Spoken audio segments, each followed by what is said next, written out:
Hello दोस्तों, स्वागत है आपका आपके अपने चैनल एसएस स्टोरीज में।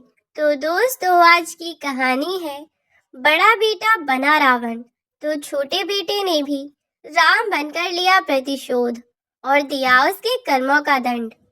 सड़क पर एक एक रुपए के लिए इतनी इतनी दूर दौड़कर चाय बेचता हुआ वह गरीब आदमी आखिर कौन था, जिसका चेहरा देखते ही अचानक से राजू के मुंह की हवाइयां उड़ गईं। जब उसने उस आदमी का चेहरा देखा तो राजू के पैरों तले जमीन निकल गई। आखिर कौन था वह बूढ़ा आदमी? रामू के पिता दीनदयाल जी बहुत ही सामान्य इंसान थे, जिनका भरा पूरा परिवार था। 2 बेटे 2 बेटियां, खुद पति पत्नी और माँ बाप। ईश्वर की कृपा से उनके पास किसी चीज की कोई कमी नहीं थी। भगवान का दिया हुआ सब कुछ था और उनकी जिंदगी भी अच्छी खासी गुजर ही रही थी। वक्त के साथ जैसे जैसे उनके बच्चे बड़े हो रहे थे, वैसे वैसे उनकी उम्र ढलती जा रही थी और अब तक उनके माता पिता की मृत्यु हो चुकी थी। खैर, यह तो संसार का नियम है, जो आता है उसे एक न एक दिन जाना ही होता है। तो ऐसे ही उम्र के एक पड़ाव पर आकर दीनदयाल जी ने अपने माता पिता को खो दिया और अब वह अपने परिवार के मुखिया और सबसे बड़े व्यक्ति बन गए। अब उनके बच्चे, उनकी पत्नी कोई भी काम करते तो हर काम को करने से पहले वह दीनदयाल जी की परमिशन लिया करते थे। धीरे धीरे जैसे जैसे उनके बच्चे बड़े होते गए, वैसे वैसे खुद अपनी मर्जी से सब काम करने लगे। चारों बच्चे लगभग एक दो क्लास आगे पीछे थे और क्लासेस के बढ़ने के साथ ही उनके खर्च भी ऐसे ही बढ़ते रहे। लेकिन दीनदयाल जी ने सब कुछ बहुत अच्छे से संभाल लिया, क्योंकि उनकी फाइनेंशियल कंडीशन ठीक ठाक थी। ना ही तो बहुत ज्यादा अच्छी थी और ना ही बहुत ज्यादा बेकार थी।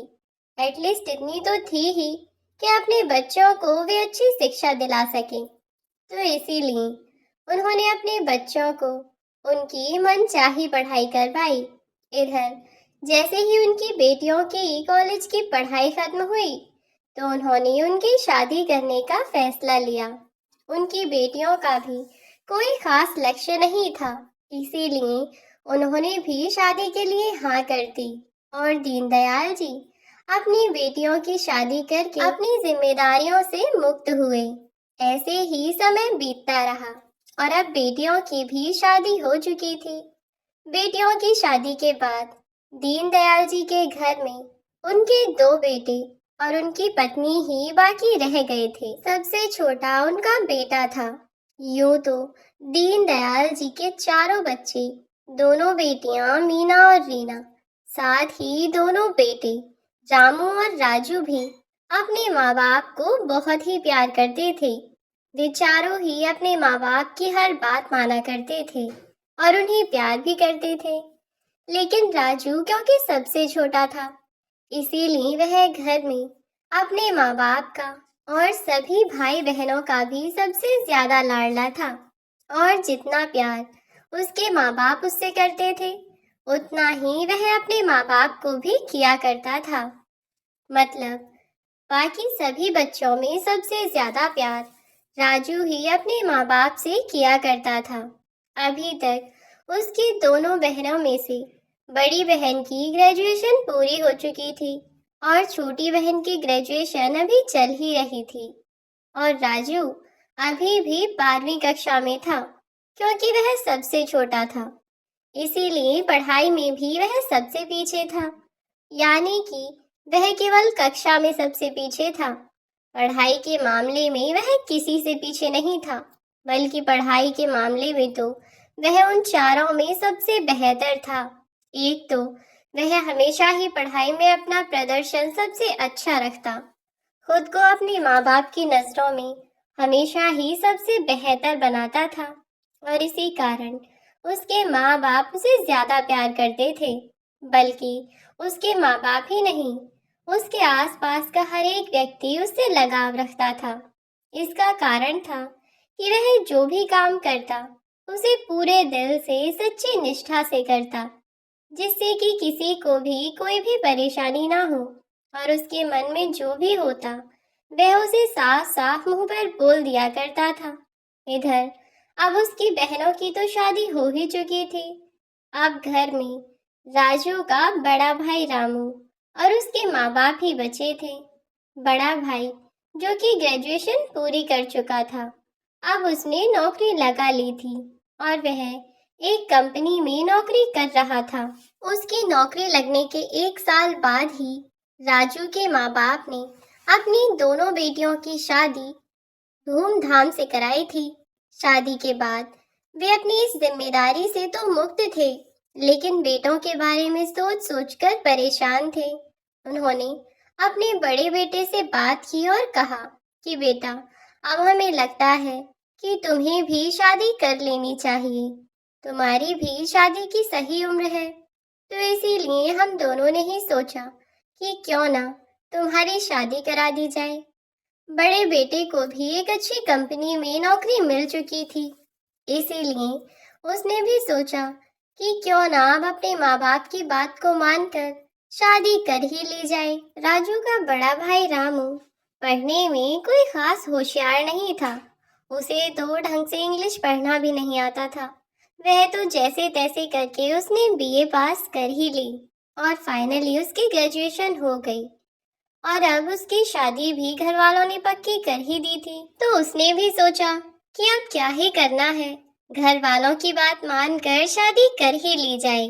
जैसे ही उसके माँ बाप ने उसके लिए लड़की पसंद की, तो उसने भी शादी के लिए फट से हाँ कर दी और अब रामू की भी शादी कर दी गई।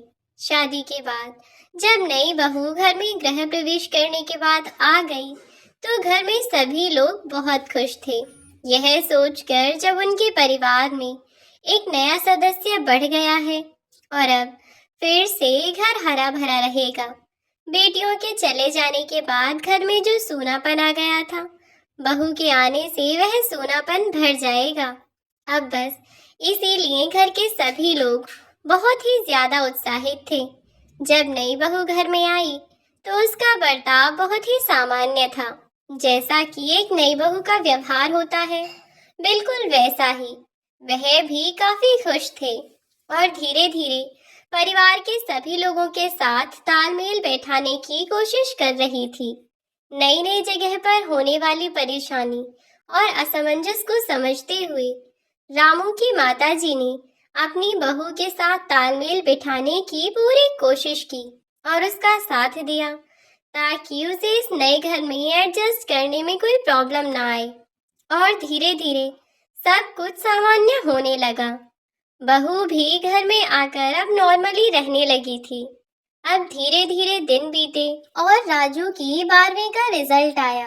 रिजल्ट के बाद उसके आगे की पढ़ाई के लिए अगर इस स्टेट की अच्छी यूनिवर्सिटी में उसे एडमिशन मिल गया, तो वह वहीं जाकर पढ़ाई करेगा, क्योंकि उसके नंबर बहुत अच्छे थे। तो इसीलिए जिस यूनिवर्सिटी में वह एडमिशन लेना चाहता था, उसी जगह पर उसे एडमिशन मिल गया और अब उसने अपने मम्मी पापा और भैया भाभी से परमिशन लेकर अपनी पढ़ाई करने के लिए वह निकल पड़ा, क्योंकि पहली बार वह अपने घर से दूर जा रहा था।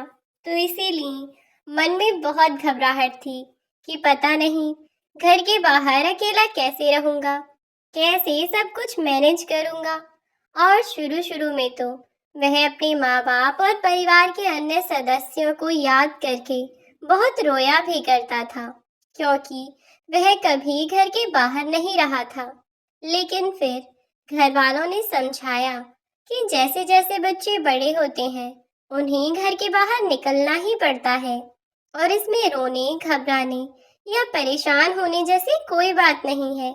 कोई बात नहीं, अगर आज तुम्हें घर से बाहर निकलने पर दुख हो रहा है, तो कल को तुम्हें इसी बात की खुशी भी होगी, क्योंकि जब तुम अपना अच्छा खासा नाम बना लोगे, तो तुम अपनी ही कामयाबी पर खुश भी होगे और अपनी इन सब बातों को याद करके खुद ही हंसोगे कि इतने बड़े हो गए हो और देखो घर से दूर जाने पर छोटे बच्चों की तरह रो रहे हो। इसमें भला रोने की क्या बात थी? बेटा, जो तुम इतना रो रहे हो, चलो चुप हो जाओ।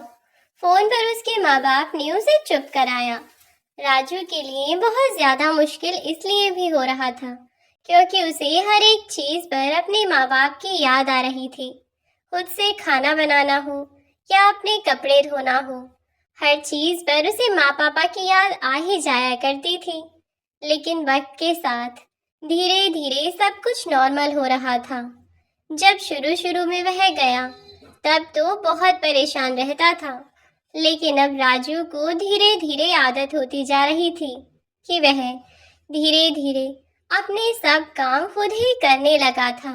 और उसने अब इस सच को भी स्वीकार कर लिया था कि वह अब अपने भाई और मम्मी पापा से कुछ समय तक दूर ही रहेगा, क्योंकि अभी उसे अपनी पढ़ाई पर पूरा ध्यान देना है। और बस खुद को समझाते हुए वह पढ़ाई में लग गया और धीरे धीरे ऐसे ही समय बीतता रहा।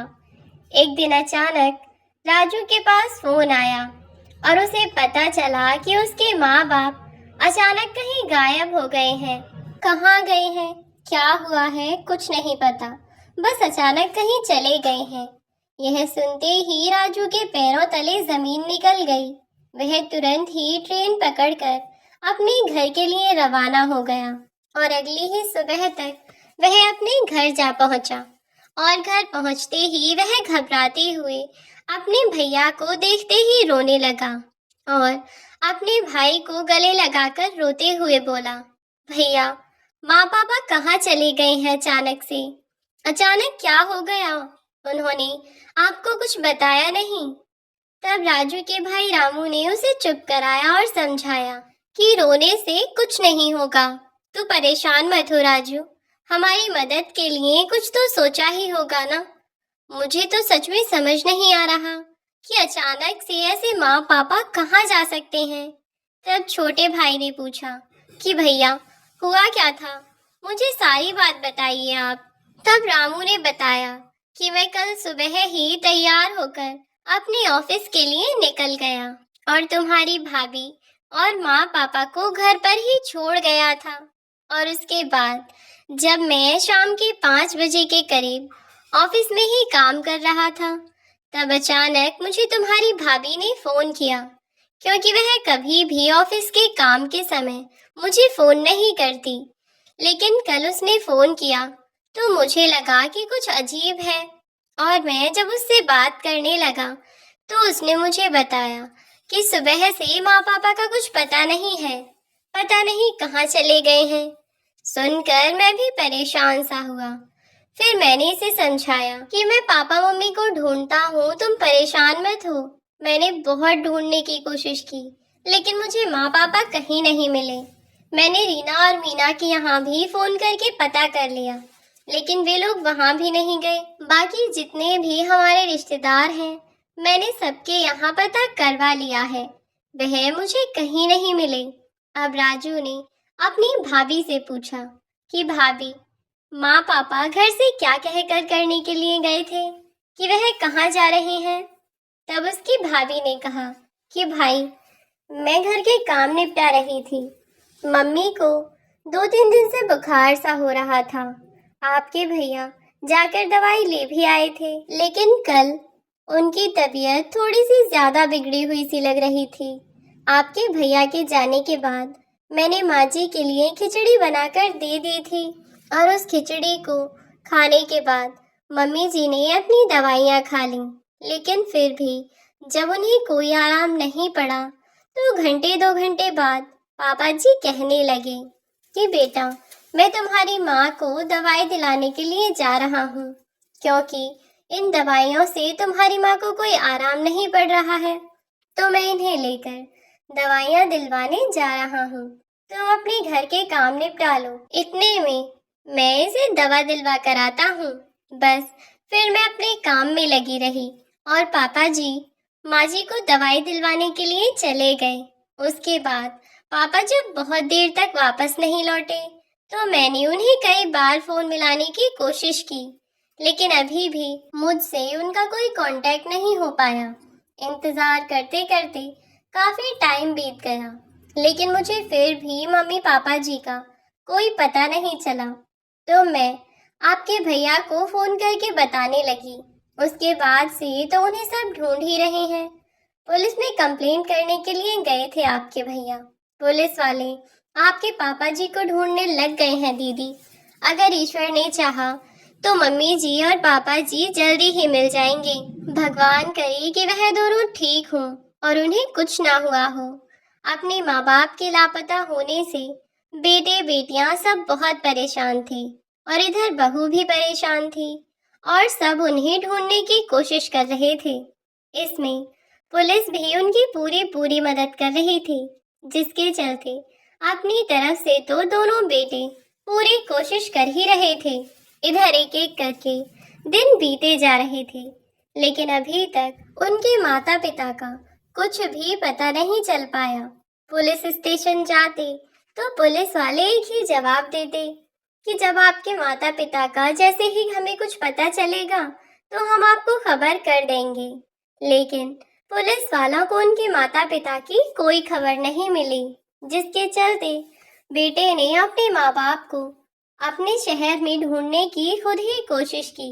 छोटे बेटे ने कहा भी और उसने अपनी तरफ से तो पूरी कोशिश भी की, लेकिन बड़े बेटे से जब उसने कहा तो वह कहने लगा कि भाई माँ पापा तो है नहीं, ऐसे में अगर हम अपना काम धंधा छोड़कर बस माँ पापा को ढूंढने में लगे रहेंगे फिर तो हमारे बच्चे भी भूखे मर जाएंगे। और तू जानता है राजू कि हम कोई ऐसे रईस आदमी तो है नहीं कि महीना कमाया या ना कमाया हमारे खर्चे पर और हमारी जेब पर कोई फर्क ना पड़े। हम तो मजदूर आदमी हैं भैया, अगर महीने भर भी ना कमाएं तो भी सड़क पर आ जाएंगे और बच्चे भूखे मर जाएंगे। ऐसे में हम भला क्या कर सकते हैं? माँ पापा को ढूंढने की पूरी कोशिश करेंगे। मैं गांव में अपनी जानकारी और रिश्तेदारी के लोगों से पता करवाता हूँ सबसे, और पर्चे भी बंटवा दूंगा। और क्या कर सकता हूँ तू बता। अपने भाई की यह बात सुनकर तो राजू भी कुछ नहीं बोल पाया।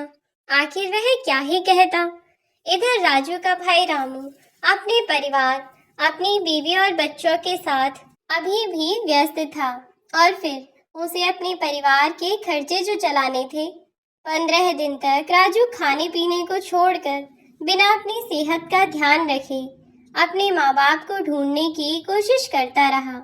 लेकिन जैसे ही उसके माँ बाप तो कहीं गायब हो गए थे, पता नहीं उन्हें जमीन निगल गई या आसमान खा गया, जो अभी तक वे मिल नहीं रहे थे। उनकी कोई खबर नहीं मिली। इधर समय बीतने के साथ साथ राजू के कॉलेज से फोन आने लगे थे कि अब तुम्हें पढ़ाई पर ध्यान देना चाहिए। इतने दिन अगर कॉलेज नहीं आओगे तो तुम्हारा परफॉर्मेंस बेकार हो जाएगा और हो सकता है कि तुम्हें एग्जाम में बैठने न दिया जाए। मजबूरी थी। बेशक उसके माँ बाप नहीं मिल रहे थे, लेकिन कहते हैं ना कि जाने वाले के साथ में कभी जाया नहीं जाता। तो ऐसे में जिंदगी तो चल ही रही थी और रामू राजू सबको आगे बढ़ना ही था। राजू यह सोचकर अपनी यूनिवर्सिटी के लिए निकल गया कि जैसे ही उसके फाइनल ईयर के एग्जाम्स हो जाएंगे वह अपने माँ पापा को ढूंढने के लिए कुछ तो करेगा। लेकिन जब से उसके माँ बाप गायब हुए तब से जैसे उसके चेहरे का सुकून, उसके चेहरे की खुशी कहीं गायब हो गई थी। वह बहुत ज्यादा उदास रहने लगा था। जब से वह कॉलेज वापस लौटा तब से वह ऐसे ही उदास बैठा रहता, न किसी से बातचीत करता ना ही कुछ। उसे इस तरह उदास बैठा देख उसके दोस्तों ने उससे पूछा तो राजू के बताने पर उसके दोस्तों ने फैसला लिया कि वह भी राजू के माँ बाप को ढूंढने में उसकी मदद करेंगे। किसी ने सुझाव दिया कि कॉलेज के आसपास या कॉलेज के अंदर जितने भी यूट्यूबर या सोशल मीडिया पर प्लेटफॉर्म पर एक्टिव लोग हैं, हमें उनसे रिक्वेस्ट करनी चाहिए और अंकल का फोटो सर्कुलेट कर देना चाहिए। प्लस तुम्हारे गांव के जो भी आसपास के शहर हैं वहां सब जगह पोस्टर लगा देने चाहिए। और साथ ही जैसे लोग अपनी दुकानों का प्रचार करवाते हैं वैसे ही हमें अंकल आंटी को ढूंढने के लिए माइक लेकर कुछ लोगों को छोड़ना होगा। साथ में तुम्हारा नंबर प्रोवाइड कर देंगे, जिससे जैसे भी किसी को कुछ पता चले तो वह हमें कॉल करके बता सके। राजू को यह आइडिया बहुत अच्छा लगा। अब वह उसके दोस्त कॉलेज की पढ़ाई होने के बाद जैसे ही उन्हें शाम के समय समय मिलता तो तुरंत ही अपनी क्लासेस करने के बाद वे लोग अपने आसपास के कॉलेज के दोस्तों के पास उनसे जाकर मिले और पहले दिन उन्होंने अपने माता पिता का फोटो सोशल मीडिया प्लेटफॉर्म पर सर्कुलेट कराया, जिसमें दिनांक, जिस तारीख से वह गायब हुए हैं वह, उसे लेकर उनका पता, स्थान और राजू का मोबाइल नंबर सब कुछ उन्होंने डाला हुआ था। ऐसे में अपनी तरफ से तो पूरी कोशिश की थी उन्हें ढूंढने की। अगले ही दिन राजू अपने दोस्तों के साथ निकल गया अपने गांव की ओर और गांव से 10 से 20 किलोमीटर की रेडियस में जितने भी गांव या शहर थे वहां उपस्थित अपने जानकारों को पैम्पलेट बनवाकर दे दी और कहा कि इन पैम्पलेट्स को पूरे शहर में बांट दें। साथ ही राजू ने यह भी कहा कि जो उनके माता पिता की जानकारी उन्हें देगा तो राजू अपनी ओर से अपनी खुशी से उन्हें इनाम देगा, जो कि कैश अमाउंट होगा। कैश अमाउंट में राजू ने कहा कि फोन पर जानकारी देने के ही वह 5,000 रुपए तक देगा, क्योंकि वह एक स्टूडेंट था तो उसके लिए एक एक पैसा कीमती था और इसीलिए वह इतना सब खर्चा भी अपने दोस्तों की मदद से कर रहा था। और इधर रामू के घर तो जैसे कोई फर्क ही नहीं पड़ा। रामू अपनी सामान्य जिंदगी अपने बीवी बच्चों के साथ बिल्कुल सामान्य तरीके से अपना जीवन जी रहा था और उसकी पत्नी तो बिल्कुल ऐसे रह रही थी जैसे कुछ हुआ ही नहीं। अभी मात्र 1 महीना ही हुआ था उन दोनों बुढ़े बुढ़िया को गायब हुए। वह तो अपने माँ बाप को जैसे भूल ही गए, लेकिन राजू उसने हार नहीं मानी थी। हर दिन इसी आस में निकलता कि शायद आज उसके माँ बाप उसे मिल जाएंगे। उसके माँ बाप ने उसके खर्चे के लिए अब तक जितने भी पैसे भेजे थे उनमें से अब तक वह जितने भी पैसे बचा पाया उन्हीं पैसों को वह अपने माँ बाप को ही ढूंढने में लगा रहा था। और इधर उसके एग्जाम्स भी शुरू हो चुके थे। एग्जाम होने के बाद उसी दिन अपनी ही यूनिवर्सिटी के पास वह जब घूम रहा था तो उसने सोचा कि क्यों ना सब्जियां फल बेचने वाले छोटे छोटे दुकानदारों को भी वह पैम्पलेट बांट दे। राजू के पास लगभग यूनिवर्सिटी के पास ही इन्हें वह बांट देगा, क्योंकि उसके पास थोड़े ही पैम्पलेट बचे हुए थे। आसपास के गांव में जाकर भी ज्यादा से ज्यादा लोगों तक वह इस बात को पहुंचाना चाहता था और उसने सोचा कि वह पहुंचाएगा भी। यही सोचकर उसने पैम्पलेट्स बांटने के लिए अपने दोस्त को अपनी स्कूटी के पीछे बिठाया और चल दिया। ऐसे ही पैम्पलेट बांटते हुए उसे शाम से रात हो चुकी थी। पिछले 3 घंटे से लगातार वह यही काम कर रहा था, लेकिन अब रात के 10 बज चुके थे और अभी तक उसे कुछ पता नहीं चला कि तभी उसके दोस्त ने कहा कि अच्छा सुन, एक काम करते हैं, बड़ी थकान हो रही है और ऊपर से बारिश का मौसम भी हो रहा है, तो एक कप चाय पी लेते हैं, उसके बाद वापस यूनिवर्सिटी चलेंगे, ठीक है? राजू तो मना करने लगा, लेकिन उसके दोस्त ने कहा कि अब बहुत थकान हो रही है, कल से एग्जाम की तैयारी में लगे थे और फिर एग्जाम देने के बाद सीधा यहाँ आ गए, तो हाथ पैरों में बड़ा दर्द हो रहा है। चाय पी लेंगे तो थकान दूर हो जाएगी, आजा। चल, यह कहकर उसका दोस्त वहीं पास में चाय की टपरी के पास जाने लगा। राजू भी उसके साथ साथ चल दिया। राजू के दोस्त ने तो चाय के लिए बोला और वे वहीं स्टूल पर बैठ गया कि तभी वहां एक छोटा लड़का आया और वह छोटा लड़का जाकर पूछने लगा कि भैया, आपके लिए क्या क्या लेकर आना है। तब राजू के दोस्त ने चाय का ऑर्डर दिया और कुछ खाने के लिए भी कहा। फिर वे लोग जैसे ही वह लड़का चाय लेकर आया तो चाय पीने लगे और वे दोनों चाय पीते पीते जैसे ही राजू का दोस्त कुछ और लेने के लिए पहुंचा तो वह गौर से देखने लगा, लेकिन फिर वहां से अपने खाने के लिए कुछ लेकर आ गया। जैसे ही वे लोग वहां से उठने लगे तो राजू ने सोचा कि क्यों ना वह यहाँ पर भी पैम्पलेट बांट दे, और राजू वहीं पर वह पैम्पलेट बांटने लगा जिन पर उसके माँ पापा का फोटो छपा हुआ था और लापता की जानकारी लिखी हुई थी। अब जैसे ही राजू दुकान के मालिक को वह पैम्पलेट देने लगा कि राजू की आंखें खुली की खुली रह गईं और वह चौंक गया।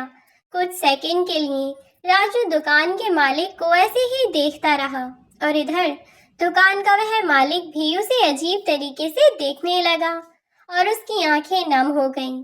राजू उसे देखते ही रोने लगा और चिल्लाते हुए पापा पापा करने लगा कि तभी उस दुकान के मालिक की पत्नी अंदर दुकान की टपरी से उठकर बाहर आई और राजू का चेहरा अपने हाथों में भरकर उसे निहारने लगी और तुरंत ही उसे गले लगा लिया। इधर राजू भी बस रोए जा रहा था और वह बुजुर्ग महिला जो इस दुकान की मालकिन थी वह भी बैठकर राजू को गले लगाकर बस रोए जा रही थी। उन्हें रोता हुआ देखकर राजू खुद भी फूट फूट कर रो रहा था कि तभी उसके पिता भी वहां आ गए और वह भी फूट फूट कर रोने लगे।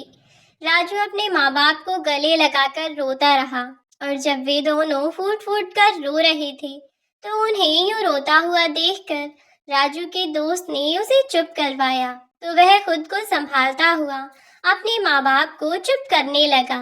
राजू का दोस्त मुस्कुराते हुए बोला कि अरे पागल, अब रोने की तुझे क्या जरूरत है? तेरी तो इतने दिनों की मेहनत सफल हो गई। कितने दिनों से तू अपना खाना पीना सब छोड़कर अपने माँ बाप को ढूंढने में लगा पड़ा है और आखिरकार तूने अपने माँ बाप को ढूंढ ही लिया। तेरे इतने दिनों की मेहनत सब सफल हो गई। अब रोने का टाइम तो चला गया, अब तो तेरे लिए खुशी का टाइम है। तू जो चाहता था आखिरकार वह तुझे मिल गया ना, तो अब अपने आंसू पोंछ और चुप हो जा, बिल्कुल चुप हो जा। राजू के माँ बाप ने भी अपने आंसू पोंछ लिए और राजू को वहीं स्टूल पर बिठाया और खुद भी वहीं बैठ गए क्योंकि रात बहुत हो गई थी तो बहुत ज्यादा कस्टमर भी नहीं थे। अब राजू के माँ बाप ने राजू से पूछा कि बेटा तू यहाँ क्या कर रहा है? तब राजू ने उन्हें पैम्पलेट दिखाया और बोला कि यह कर रहा हूँ। मम्मी पापा, आप दोनों तो बिना कुछ सोचे समझे मुझे छोड़कर चले गए। आपने यह भी नहीं सोचा कि आपके जाने के बाद मेरा क्या होगा। माना कि भैया भाभी अपने परिवार में व्यस्त हैं, लेकिन मेरा तो सब कुछ आप ही हैं। आपके अलावा मेरा है ही कौन जिसके सहारे मैं अपना जीवन जी सकूं? आप दोनों कहाँ चले गए थे? जब आप माँ को दवाई दिलाने के लिए लाए थे तो फिर अचानक से गायब कहाँ हो गए पापा? भाभी ने भैया ने आपको कितना ढूंढने की कोशिश की, आपको कितने फोन किए, लेकिन आप कहीं नहीं मिले। ऊपर से आपका फोन, आप अपने फोन को अपने साथ लेकर क्यों नहीं आए पापा? और मुझे तो समझ नहीं आ रहा कि आप लोग ऐसे घर से बिना बताए कैसे निकल सकते हैं। आप जानते भी हैं कि हम पर क्या बीत रही थी। समझ ही नहीं आ रहा था कि आप लोग कहाँ चले गए। मन में कितने बुरे बुरे ख्याल आ रहे थे। कभी लगता कि कहीं किसी ने किडनैप तो नहीं कर लिया, तो कभी लगता कि कहीं आपके साथ कोई हादसा तो नहीं हो गया, क्योंकि अगर कोई किडनैप करता तो कम से कम एक बार हमें फोन करके कुछ तो बताता ही, लेकिन ऐसा भी कुछ नहीं हुआ। आप जानते हैं, अब तो मेरी उम्मीद भी टूटने लगी थी, लेकिन बस वह तो हर दिन मैं अपने दोस्तों के सहारे खुद को फिर से खड़ा करता और हिम्मत जगाता कि आप कहीं ना कहीं मुझे जरूर मिल जाएंगे, और मैं आपको ढूंढने में फिर से लग जाता था। कहाँ कहाँ नहीं ढूंढा मैंने आपको। पूरे गांव में, गांव के आसपास जितने भी शहर हैं, सब जगह मैंने आपको कितना ढूंढा, लेकिन आप यहाँ इतनी दूर कैसे? तब राजू के पिता दीनदयाल जी ने कहा कि बेटा, रात बहुत हो गई है, पहले दुकान बंद करके हम लोग घर चलते हैं, वहाँ आराम से बैठकर तुझे सब बातें बताएंगे।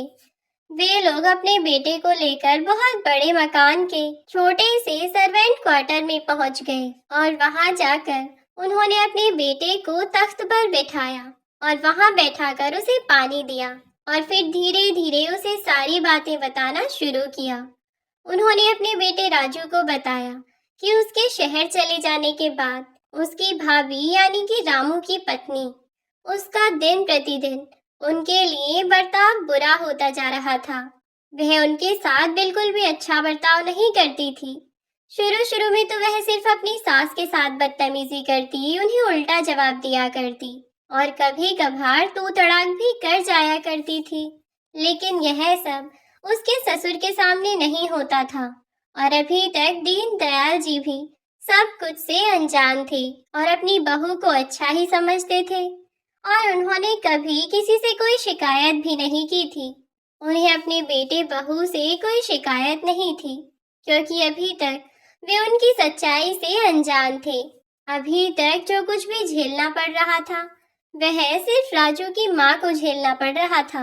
वह बेचारी इस उम्र में भी बहू की उल्टी सीधी बातें सुनती, काम न करती तो वह उन्हें गालियां तक सुनाने लगती।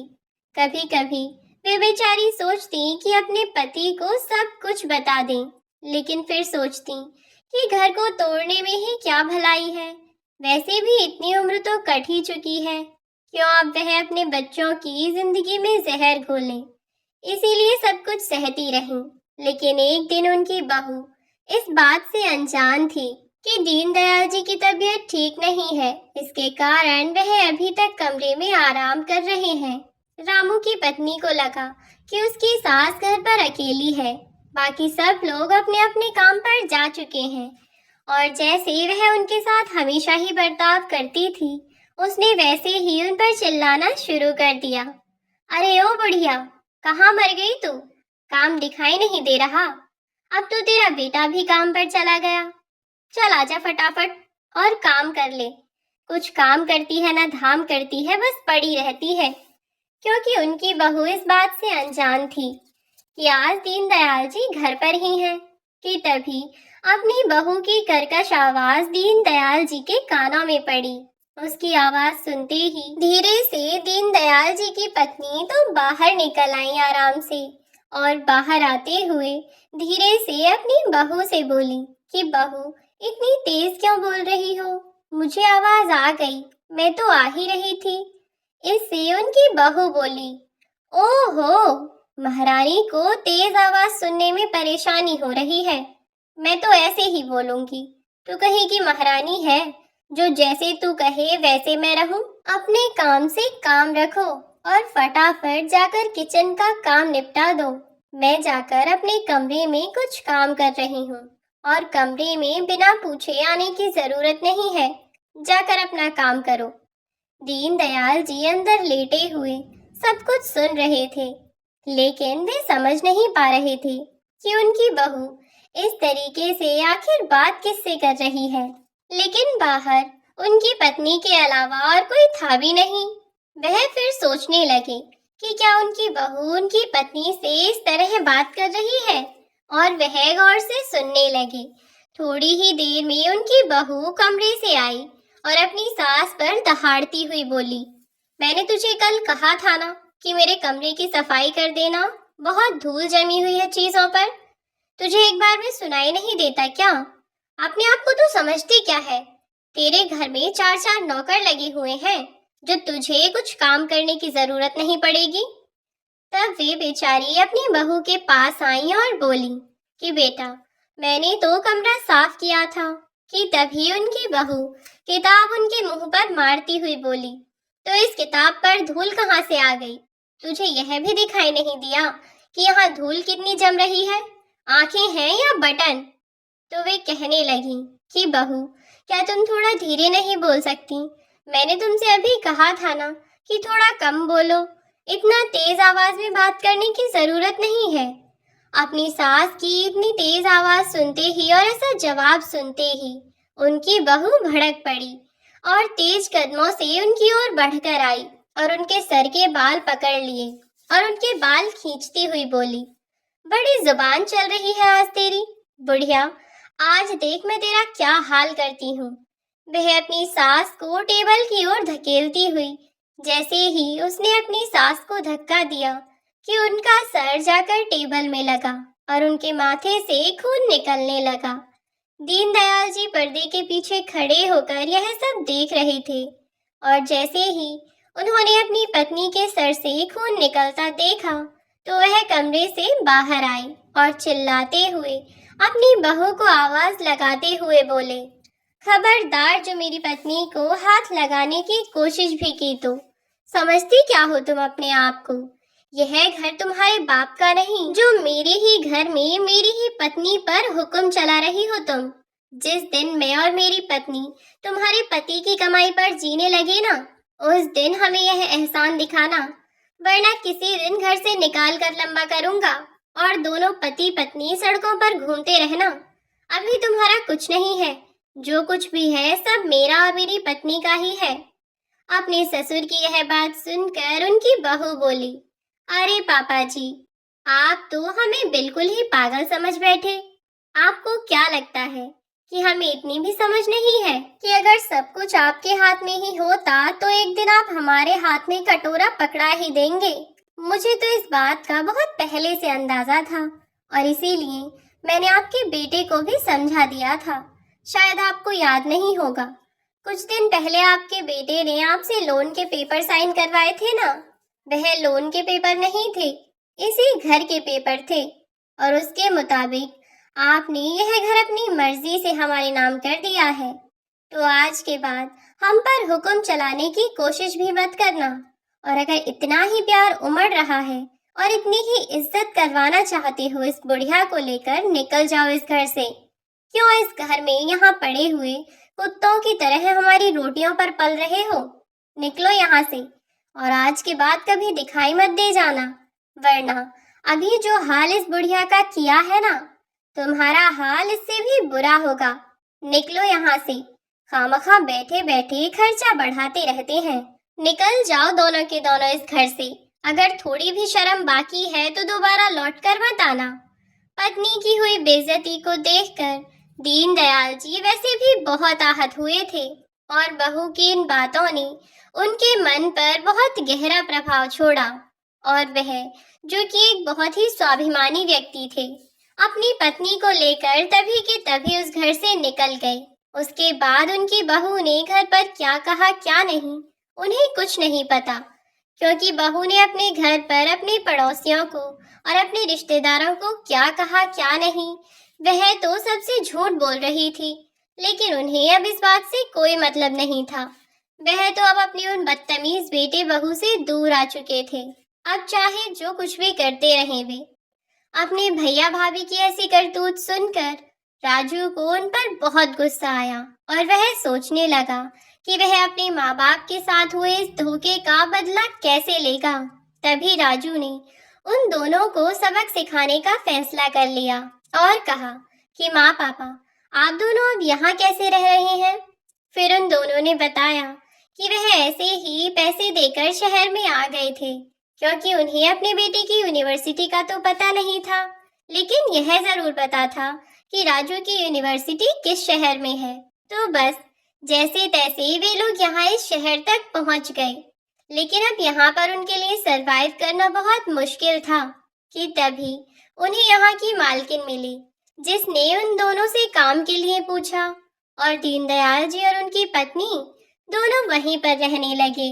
अब दीनदयाल जी की पत्नी और वह मिलकर इस घर का थोड़ा बहुत काम कर देते हैं, जैसे झाड़ू बर्तन कपड़े धोना, और इसके बदले में उनकी वह मालकिन उन्हें उस घर में रहने देती है और साथ ही 3 टाइम का खाना दे देती है। इसके अलावा वे दोनों बुजुर्ग बचे हुए समय में चाय की टपरी पर जाकर अपना काम करते हैं और 2 पैसे बचाते हैं। ऐसे ही अपना समय गुजार रहे हैं। अब राजू ने अपनी माँ से कहा कि आप दोनों 10 दिन का समय मुझे दीजिए, मैं आप दोनों को वापस आपके घर में ले जाऊंगा और बिल्कुल ऐसे ही जैसे पहले आप लोग रहा करते थे, उस घर के मालिक के तौर पर। आपको किसी के कदमों तले दबने की जरूरत नहीं है। माँ पापा, आप बिल्कुल निश्चिंत रहें, मैं आपके साथ हूँ। उस दिन वह अपने मम्मी पापा के पास ही रुका और अगले दिन जब यूनिवर्सिटी गया तो उसने अपने भाई को फोन पर बताया कि भैया, मेरी यूनिवर्सिटी की तरफ से आपको एक फॉर्म आएगा।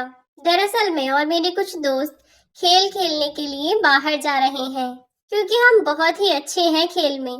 लेकिन यहाँ पर सब बच्चों ने डिमांड की। उन्होंने हमारी डिमांड पर हमारी यह शर्त मानी है कि अगर हमें वहाँ पर कुछ हो गया तो उसका हर्जाना वह हमारे परिवार वालों को देंगे। अगर किसी बच्चे को कुछ होता है तो हमारा कॉलेज 5 लाख रुपए मुआवजे के तौर पर उनके घर वालों को देगा। इसके लिए अब माँ पापा तो रहे नहीं है, तो मैंने आप दोनों का नाम ही डलवा दिया है। ठीक किया ना भैया मैंने? तब रामू बड़ा खुश होता हुआ बोला, हाँ हाँ मेरे भाई, तूने बहुत अच्छा किया। अब मेरे पास जैसे ही वह फॉर्म आएगा ना, तो मैं उस पर दस्तखत कर दूंगा। तो रामू ने यह सुनकर हामी भर दी और इस बारे में अपनी पत्नी को बताया। उसकी पत्नी भी थोड़ी बहुत पढ़ी लिखी थी, तो वह कहने लगी कि एक बार कागज आ जाए तो फिर पढ़कर देख लेंगे कि क्या है। लेकिन जैसे ही वह कागज आया तो दोनों में से कोई भी उसे पढ़कर समझ नहीं पाया, क्योंकि वह तो कंप्लीट इंग्लिश में लिखा हुआ था। अब रामू की पत्नी और वह इतने भी सुगड़ नहीं थे कि अंग्रेजी में आया हुआ वह पर्चा पढ़ लेते। बस उसमें लिखे हुए 50,000 रुपए को ही पढ़ पाए और बोले कि इसमें पैसे तो लिखे हुए हैं। रामू ने भी दस्तखत कर दिए और साथ ही अपनी पत्नी के भी दस्तखत करवा दिए। अब रामू से उसके भाई ने कहा कि भैया आप वह कागज मुझे भेज दीजिए ताकि मैं उन्हें जमा करवा दूं, जिससे कि अगर भगवान न करे कल को मुझे कुछ भी हो जाए तो आपको पैसे मिल जाएं। तो रामू ने भी कागज अपने भाई को भेज दिए और राजू उनको लेकर तुरंत अपने माँ बाप के पास पहुँचा और उसके मम्मी पापा को कहा कि वह अब इन कागजों को लेकर अपने घर पहुँचे। उनके पीछे पीछे वह खुद भी आ रहा है और घर जाकर वह अपने बेटे और बहू को चाहे तो घर से बाहर कर सकते हैं, क्योंकि वह घर वापस तो उन्हीं का हो गया है। अब जैसे ही दीनदयाल जी अपनी पत्नी को लेकर घर पहुंचे और दरवाजा खटखटाया, तो दरवाजा खोलते ही उनकी बहू के तो जैसे पैरों तले जमीन खिसक गई। उन दोनों को देखकर वह चौंक गई और बोली, तुम दोनों फिर वापस आ गए? भूल गए क्या कि क्या कहा था मैंने तुमसे? तभी दीनदयाल जी के पीछे से एक पुलिस ऑफिसर आया और बोला कि मैडम, सबसे पहले तो मिस्टर रामू कहाँ है यह बताइए, और सर आप अंदर चलिए। दीनदयाल जी अपनी पत्नी को लेकर अंदर आए और उस पुलिस वाले ने रामू का गिरेबान पकड़ लिया और धोखाधड़ी के केस में वह रामू और उसकी पत्नी को पकड़कर ले गया। वे दोनों चिल्लाते रहे और खुद को बचाने के लिए अपने माँ बाप से माफी मांगने लगे। लेकिन आज दीनदयाल जी ने अपने बेटे को सबक सिखाने का फैसला कर लिया था, उसके आगे भी नहीं आए और आखिरकार उन्होंने अपने ही बेटे को अरेस्ट करवा दिया। रामू और उसकी पत्नी अपने किए कर्मों की सजा भुगत रहे हैं और इधर राजू के परिवार में अब केवल राजू, उसके माँ बाप एक साथ रहते हैं। रामू और उसकी पत्नी ने जो किया उसके लिए उनके कर्मों की सजा मिलनी ही चाहिए थी और इसीलिए वह सजा भुगत रहे हैं और जेल में चक्की पीस रहे हैं। तो दोस्तों, अगर आपको यह कहानी अच्छी लगी हो तो प्लीज लाइक, शेयर और सब्सक्राइब करना ना भूलें। ऐसी ही कहानियों के लिए चैनल पर बने रहें। धन्यवाद।